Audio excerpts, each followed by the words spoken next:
اللهم صل على محمد وعلى آل محمد كما صليت على إبراهيم وعلى آل إبراهيم إنك حميد مجيد.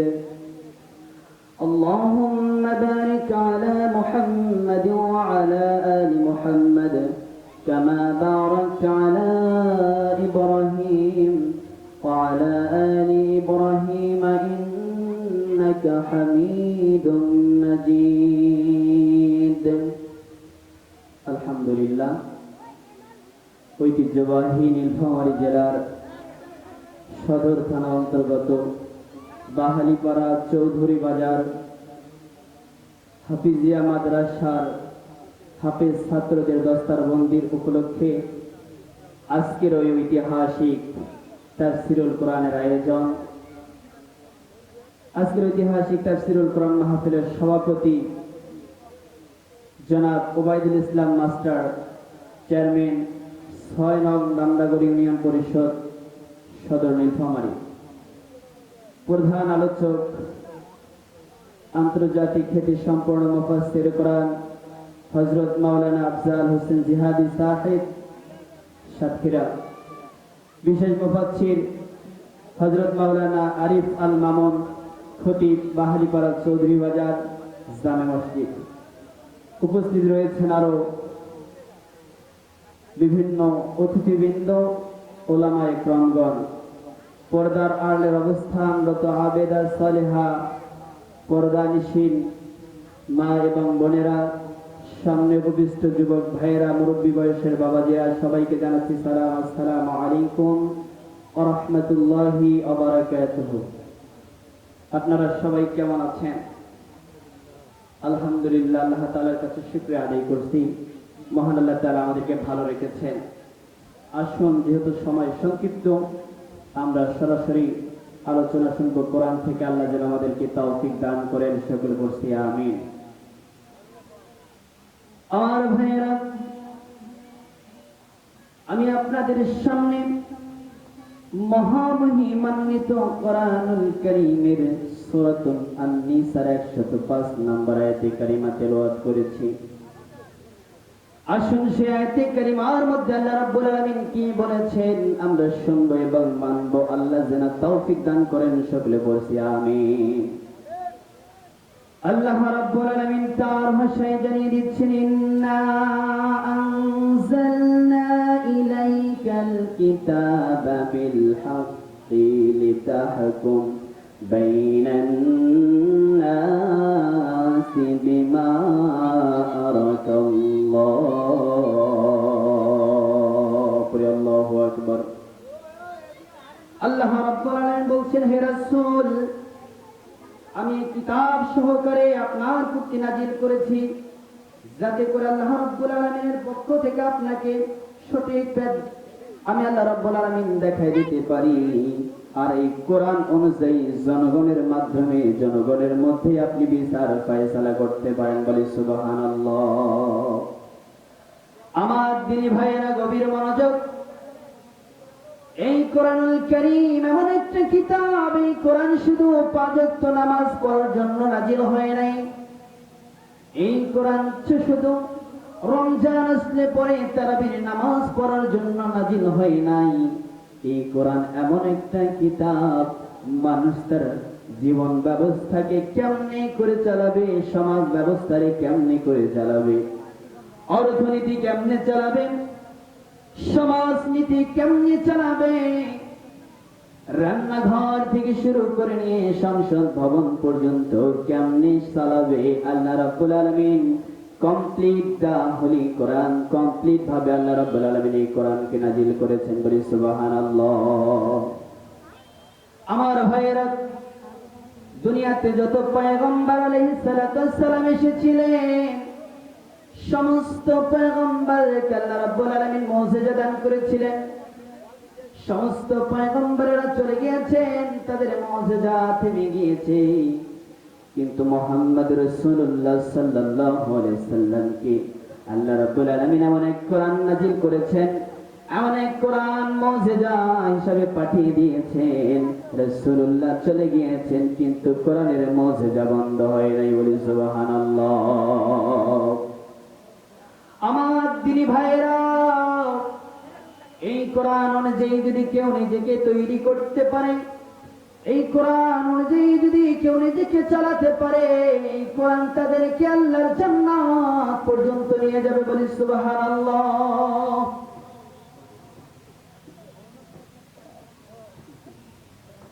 আমার দিনী ভাইরা, এই কোরআন এমন এক কোরআন, রাসূলুল্লাহর সাহাবায়ে কিরাম এই কোরআন পড়েছেন, কোরআন দিয়ে নিজের জীবনটা গড়েছেন।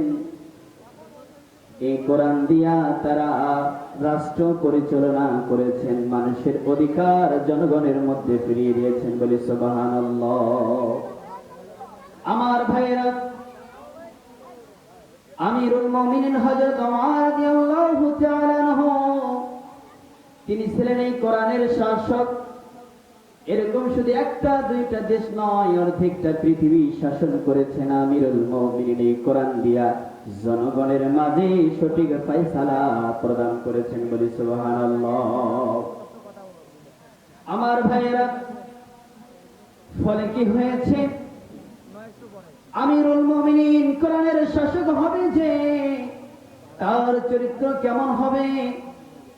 রোম সম্রাট ঘোষণা করে দিল, রোম গোয়েন্দাদেরকে যাও যাও যাও, আমিরুল মুমিনিন হযরত ওমরের কথা শুনে মানুষেরা যেমনি করে ইসলামের সুশীতল ছায়ার মধ্যে প্রবেশ করেছে, এভাবে করে তো আমাদের দলে আর কোনো লোক থাকবে না, সব মানুষেরা ইসলাম গ্রহণ করবে।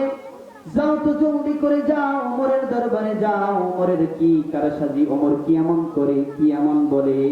আর যার করে মানুষেরা ওমরের কথায় মুগ্ধ হয়ে ইসলামের মধ্যে প্রবেশ করে। আমার দিনী ভাইয়েরা, গভীর মনোযোগ। আমিরুল মুমিনিনের খোঁজ করার জন্য রোম গোয়েন্দারা এবার চলে আসলো। মদিনাতুল মুনাওয়ারায় যখন চলে আসলো, মদিনাবাসীদেরকে ডাক দিয়ে বলছিল, মদিনাবাসী, তোমাদের সম্রাট আমিরুল মুমিনিন হযরত ওমর কোথায়? মদিনাবাসী বলছে, আমাদের কোন সম্রাট হয় না, আমাদের হয় আমির। কোথায় তোমাদের আমির? বলছে, মনে হয় মাঠের এদিকে গিয়েছে। বলছে, চলো দেখাও তোমাদের আমির কোথায়। আমার দিনী ভাইয়েরা, মদিনাবাসী রোম গোয়েন্দাদেরকে এবার মাঠের মধ্যে যখন নিয়ে গেল, রোম গোয়েন্দাগুলো দেখলো মরুভূমির মাঝখানে একটা গাছ, পাশে একটা ঘোড়া, ছেড়ে দেয়া বাধা নেই, ঘোড়া কোন দিকে ছুটে যায় না। আর আমিরুল মুমিনিন অর্ধ পৃথিবীর শাসক, মরুভূমির মাঝে গাছের মধ্যে, গাছের নিচে মাথার মধ্যে একটা হাত দিয়ে তিনি ঘুমিয়ে আছেন। রোম গোয়েন্দাগুলো দেখে আশ্চর্য হয়ে গেল। তারা মনে মনে চিন্তা করলো, আহারে, আমার দেশের বাদশাহ 10 তলার বাড়িতে ঘুমায়, বিলাসবহ জীবন ব্যবস্থা তার, কয়েকশো পুলিশ তারে পাহারা দেয়, তারপরে ভয়ে আর টেনশনে তার ঘুম আসে না।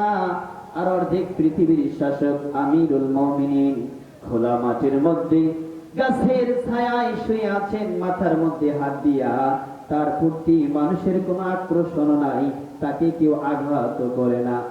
আমিরুল মুমিনিনকে ডাক দিলেন, বললেন, আমিরুল মুমিনিন, আমরা এসেছিলাম আপনার কাছে, মানুষের আপনার কি দেখে ইসলাম গ্রহণ করে, কিন্তু আসার পরে যে দৃশ্য দেখলাম, আমিরুল মুমিনিন, আমাদের মনে হয় আপনি জনগণের হক আদায় করেছেন, যার কারণে জনগণ আপনার শত্রু তৈরি হয় না।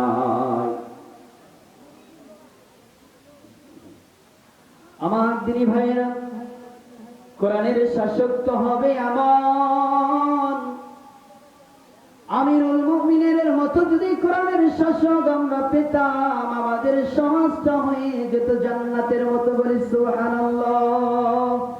এমন যদি হতো, আমার দেশের শাসক হতো ওমরের মতো, হতো আবু বকরের মতো। এমন যদি হতো, আমার দেশের শাসক হতো ওমরের মতো, হতো আবু বকরের মতো, হতো আলী উসমানের মতো। বলেন ঠিক কিনা? এমন শাসক যদি আমরা পেতাম, কোরআনের শাসক, আমাদের সমাজটা জান্নাতে পরিণত হয়ে যেত। ও যুবক ভাইরা আমার, মা বোনেরা আমার, এই কোরআনের শাসকেরা কেমন হয়? গভীর মনোযোগ। আমিরুল মুমিনিন খলিফাতুল মুসলিমিন হযরত ওমর ফারুক রাদিয়াল্লাহু তাআলা আনহু যখন ক্ষমতায়, আমিরুল মুমিনিন অর্ধ পৃথিবীর শাসক যখন ক্ষমতায়, হিমসের গভর্নর আমিরুল মুমিনিন বানায় দিলেন সাঈদ বিন আমির রাদিয়াল্লাহু তাআলা আনহুকে। আমিরুল মুমিনিন হযরত ওমর রাদিয়াল্লাহু তাআলা আনহু ডাক দিয়ে বললেন, সাঈদ, এই হিমসের লোকেরা বড্ড ভালো, এই হিমসের লোকদের গভর্নর আমি তোমারে বানায়া দিলাম। এই হিমসের লোকদের খোঁজ খবর তুমি রাখবা, এই হিমসের লোকদের খোঁজ খবর তুমি রাখবা, তাদের যত্ন তুমি করবা। আমিরুল মুমিন যে বলেছেন, দায়িত্ব তিনি গ্রহণ করে নিয়েছেন। আমার ভাইয়ের, আমার বন্ধুগণ, গভীর মনোযোগ। অপর্দালের মা, গভীর মনোযোগ। আমিরুল মুমিনিন যখন সাঈদ বিন আমির রাদিয়াল্লাহু তাআলা আনহুকে হিমসের গভর্নর বানায়া দিল, 1 মাস চলে গেল, 2 মাস চলে গেল, এমনি করে 5 মাস 6 মাস যখন চলে গেল, হিমস থেকে বিরাট সংখ্যক একটা লোকের সংযোগ চলে আসলো আমিরুল মুমিনিনের দরবারে। ডাক দিয়ে বলে, আমিরুল মুমিনিন, আমাদের রাজ্যের গভর্নর আপনি যাকে বানিয়েছেন, তার বিরুদ্ধে আমাদের বড় বড় 4টা অভিযোগ রয়েছে। ও আমিরুল মুমিনিন, আমাদের রাজ্যের গভর্নর আপনি বানিয়েছেন যারে, তার বিরুদ্ধে 4টা বড় বড় অভিযোগ রয়েছে। আপনি মেহেরবানি করে এই গভর্নরকে চেঞ্জ করে নতুন করে গভর্নর নিয়োগ দেন। আমিরুল মুমিনিন ডাক দিয়ে বলছে, কি অভিযোগ? হিমসের লোকেরা বলছে, সাঈদ বিন আমিরের বিরুদ্ধে প্রথম নাম্বার অভিযোগ হলো, নাম্বার 1 নম্বর অভিযোগ হলো, সাঈদ বিন আমির রাদিয়াল্লাহু তাআলা আনহু প্রতিদিন লেট করে অফিসে আসে, ঠিক মতো টাইম মতো অফিসে আসে না, যার ফলে আমাদের সমস্যা হয়ে যায়। 2 নম্বর অভিযোগ হলো, সাঈদ বিন আমির, তার বিরুদ্ধে 2 নম্বর অভিযোগ হলো, সপ্তাহে 1 দিন করে সাঈদ বিন আমির অফিসে আসে না, জুমার দিন। নাম্বার 3 অভিযোগ হলো, 3 নম্বর অভিযোগ হলো, সাঈদ বিন আমির রাদিয়াল্লাহু তাআলা আনহু সন্ধ্যার পরে যখন বাসায় যায়, তারে যখন ডাক দেয় সে ডাকে কোনো সাড়া দেয় না। 4 নম্বর অভিযোগ হলো, আমাদের গভর্নর সাঈদ বিন আমির রাদিয়াল্লাহু তাআলা আনহু অফিসের মধ্যে বসে থাকেন, মাঝে মাঝে চেয়ার থেকে বেহুশ হয়ে জমিনের মধ্যে পড়ে যায়। এই 4টা অভিযোগ তার বিরুদ্ধে আমাদের রয়েছে। আমিরুল মুমিনিন, আপনি মেহেরবানি করে সাঈদ বিন আমিরকে চেঞ্জ করে দেন, নতুন করে গভর্নমেন্ট নিযুক্ত করে দেন। ওমর রাদিয়াল্লাহু তাআলা আনহু মনে মনে বলতেছেন, আহারে, সাঈদ বিন আমির খুব ভালো মানুষ, খুব আমলওয়ালা, তাকওয়াবান একটি ব্যক্তি, তার বিরুদ্ধে এত বড় 4টি অপবাদ, তার বিরুদ্ধে এত বড় 4টি অভিযোগ, কারণটা কি? আমিরুল মুমিনিন এবার করলেন কি? সাঈদ বিন আমির রাদিয়াল্লাহু তাআলা আনহুকে তালাশ করলেন, ডাক দিলেন। সাঈদ বিন আমির রাদিয়াল্লাহু তাআলা আনহু আসলো। আমিরুল মুমিনিন, আপনি কেন আমারে ডেকেছেন? আমিরুল মুমিনিন ডাক দিয়ে বলছে, সাঈদ, তোমার বিরুদ্ধে তোমার কওমের লোকেরা 4টা অভিযোগ দিয়েছে, 4টা অভিযোগ তোমার বিরুদ্ধে দাখিল করেছে। এই 4টি অভিযোগ তোমার বিরুদ্ধে কেন হলো? আমিরুল মুমিনিন ডাক দিয়ে বলছে, কেন 4টি অভিযোগ তোমার বিরুদ্ধে পাওয়া গেল? সাঈদ বিন আমির রাদিয়াল্লাহু তাআলা ডাক দিয়ে বলছেন, আমিরুল মুমিনিন, 4টি অভিযোগ তারা আমার বিরুদ্ধে করেছে, এতে কোনো সমস্যা নাই। আপনি আমাকে তালাশ করেছেন, এতে কোনো সমস্যা নাই, তবে আমার মনে হয় 4টি অভিযোগ যদি আপনি আমাকে বলেন, আমি 4টি অভিযোগের সমাধান দিতে পারবো। বলি সুবহানাল্লাহ। আমার দিনী ভাইয়ের, আমিরুল মুমিনিন ডাকতে বলছে, ও সাইয়্যিদ ইবনে আমির, তোমার বিরুদ্ধে প্রথম অভিযোগ হলো তুমি নাকি প্রত্যেকদিন অফিসে যাও লেট করে, সময় মতো অফিসে যাও না, কারণটা কি? আমিরুল মুমিনিন যখন এমন করে বললেন, সাইয়্যিদ বিন আমির রাদিয়াল্লাহু তাআলা আনহু ডাক দিয়ে বলছেন, খলিফাতুল মুসলিমিন হযরত ওমর রাদিয়াল্লাহু তাআলা আনহু, কি বলবো আপনার, আমার পরিবারে আমার স্ত্রী অসুস্থ, আমার পরিবারে আল্লাহ রাব্বুল আলামিন কয়েকটা সন্তান দান করেছেন, কিন্তু আমার পরিবারে আমার স্ত্রীর সহযোগী কোনো কাজের মেয়ে আমি নাই, কাজের মেয়ে রাখার মতো টাকা পয়সা আমার কাছে নাই। আমি যখন সকালবেলা ফজরের নামাজ আদায় করি, আমার স্ত্রী ফজরের নামাজ আদায় করে, এরপরে আমি আমার স্ত্রীর কাজে একটু সহযোগিতা করি। আমার ভাইরা, স্বামী স্ত্রীর কাজে সহযোগিতা করবে, এটা হলো সুন্নাত। বলি সুবহানাল্লাহ। আমিরুল মুমিনিন, আমার স্ত্রী অসুস্থ, আমার স্ত্রীর কাজে আমি একটু সহযোগিতা করি, যার কারণে আমার অফিসে যাইতে লেট হয়, আমার স্ত্রীর কাজে সহযোগিতা করি, আমার সন্তানদেরকে সুন্দর করে পরিপাটি করে সাজায়া দেই। আমিরুল, যার কারণে আমার অফিসে যেতে লেট হয়। আমিরুল মুমিনিন হযরত ওমর রাদিয়াল্লাহু তাআলা আনহু মনে মনে চিন্তা করতেছে, আরে কারে আমি ডাক দিলাম?